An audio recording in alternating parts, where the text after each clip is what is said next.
What happens when the trust your own child has in you is the very thing you end up shattering? What if one moment of weakness leads to a lifetime of regret?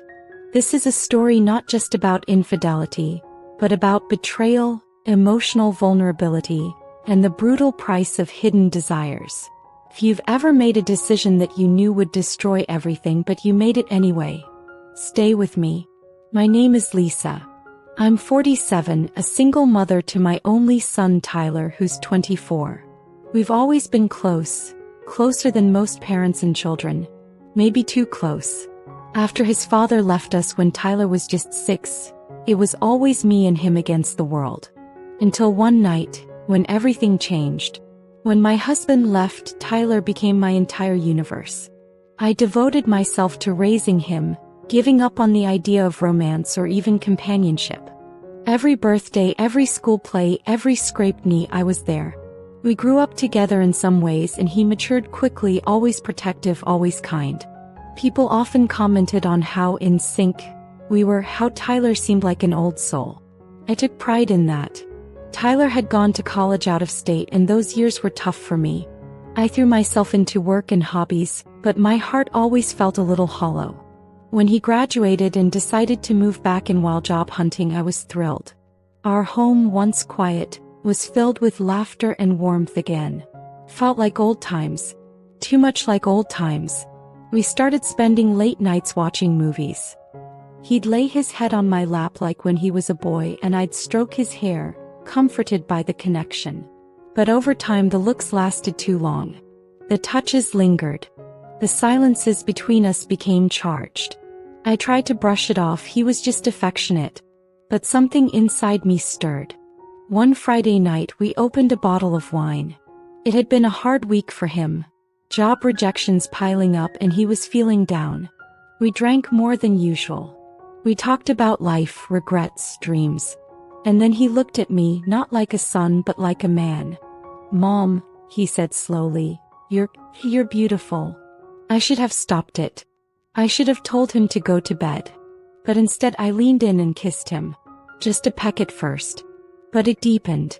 And the second our lips parted, guilt flooded me. I rushed upstairs, locked the door and cried. What was I becoming? For days I avoided him. I couldn't even look him in the eye. Tyler tried to act normal but I could see confusion in his face. We were both spiraling in silence. My shame was unbearable. Eventually Tyler confronted me. "Mom, I'm not angry.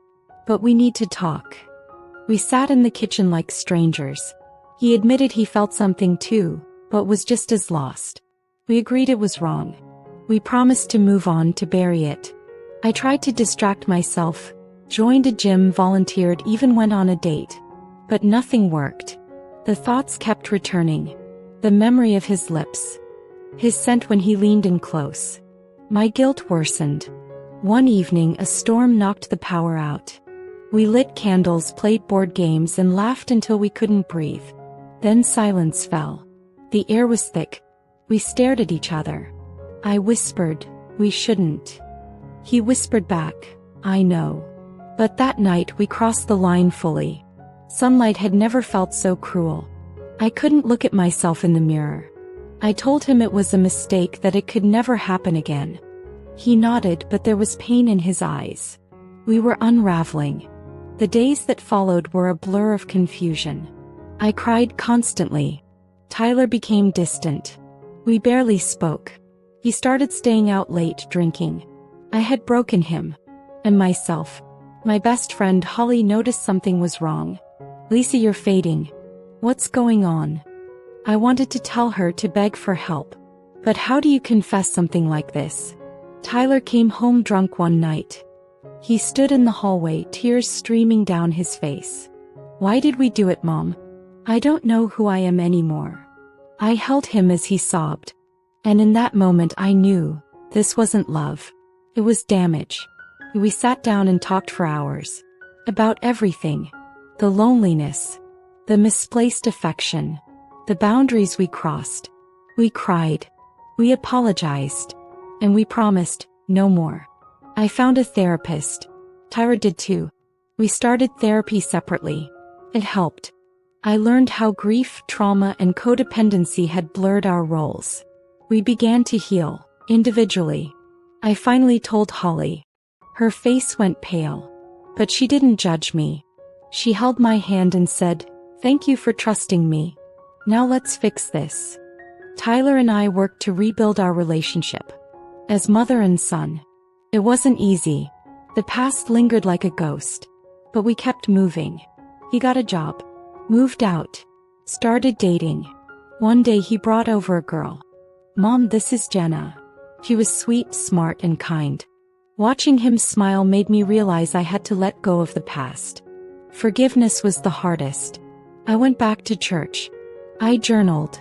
I prayed. And slowly I forgave myself. Not for the act, but for the brokenness that led me there. I began volunteering with single mothers. Sharing my journey anonymously. Helping others face loneliness, shame, and misplaced longing. It gave me purpose. I reconnected with old friends. Went on a retreat. Started dating again. Slowly life felt normal. Not perfect but whole. On his 26th birthday I wrote him a letter. Not about the past, but about my pride in the man he'd become. I didn't give it to him, but I keep it in my drawer. Therapy ended. Our relationship became normal. We laughed. We had dinners. He called me mom without awkwardness. We survived. Desire can disguise itself as love. But real love, parental love, is selfless. It protects. It waits. It sacrifices. I broke that once. I never will again. This story doesn't end in shame. It ends in reflection. In hope. In growth. I made a terrible mistake, but I chose to face it, not bury it. Have you ever faced a desire so strong that it frightened you? A moment where the line between love and need blurred? Share your thoughts in the comments. Your voice might help someone else find clarity. Let's create a space for honesty, healing, and human complexity.